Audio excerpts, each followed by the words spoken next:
Je vais vous faire un petit peu partager la vie du camion, de van lifer, comme disent les jeunes. Donc là, le bruit qu'on entend, on est au-dessus de l'autoroute, enfin sous l'autoroute, pardon. C'est le seul camping à Paris, qui soit proche de Paris, donc c'est le camping Paris-Est. Voilà, donc je suis en train, je n'ai pas dormi là, j'ai dormi à Joinville-le-Pont, dans une rue, j'ai mis quelques photos, donc si vous les avez vues, c'était amusant pour moi de dormir en ville, à hauteur d'un appartement d'ailleurs, donc la personne devait se sentir un peu mal, mais bon, c'était une place tout à fait légale. Donc je me suis réveillée avec quand même un beau lever de soleil se reflétant sur les vitres des immeubles.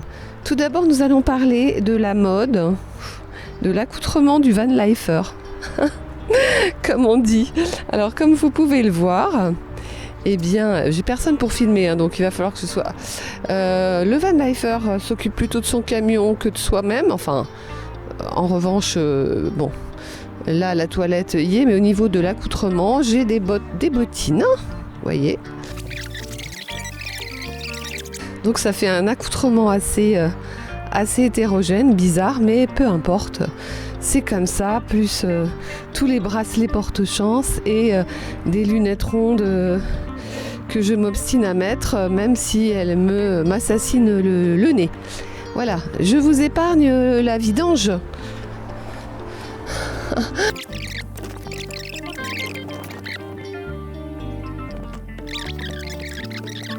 Super, j'espère que vous n'êtes pas en train de prendre le petit déjeuner. Maintenant, on va passer... Ah oui, alors là, j'ai vidé les eaux. Je ne sais pas si vous le voyez. Non, vous ne le voyez pas. Mais je ferme. Je vais essayer de baisser comme ça. Tchac, voilà. Je ferme le robinet, je vide pas sauvagement dans la rue, hein. Je vide ici parce qu'il y a une petite grille et trappe et des égouts prévus à cet effet. Voilà, maintenant il va falloir remettre de l'eau dans le van pour les douches, pour la chasse d'eau, pour la cuisine. Allez, on y va. Bon, alors là, je vais vous montrer comment ça se passe pour mettre de l'eau. Donc c'est bien pratique, hein. Ici on a le réservoir, le bouchon que je viens d'enlever. Et ce qui est bien pratique surtout, c'est qu'il nous propose ici un tuyau. Bonjour.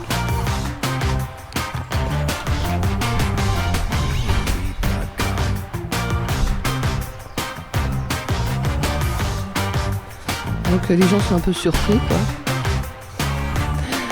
Parce que je fais ça avec un micro. D'ailleurs, on voit que mes jambes, donc c'est bon. Je vais mettre ça un peu plus comme ça. Ah, il me manque un caméraman. Donc je vais mettre comme ça. Et j'espère que ça va pas arroser partout et surtout que ça va pas arroser l'appareil photo. C'est que quand je mets trop fort, ça coule dessous. Donc on va éviter que... On va laisser remplir 10 minutes et comme ça je vais avoir mon réservoir chargé à fond, je vais pouvoir reprendre les douches. Et comme là, je n'avais pas de douche pour cette nuit et que je me suis lavée hier avec une petite bouteille d'eau, je vais aller dans les sanitaires prévus à cet effet dans le camping et je vais laisser charger en eau mon camion, ma guerrière. Voilà un petit aperçu de la vie en camping-car dans Paris. Voilà, donc j'étais mal tout à l'heure, je vous mettrai quelques photos.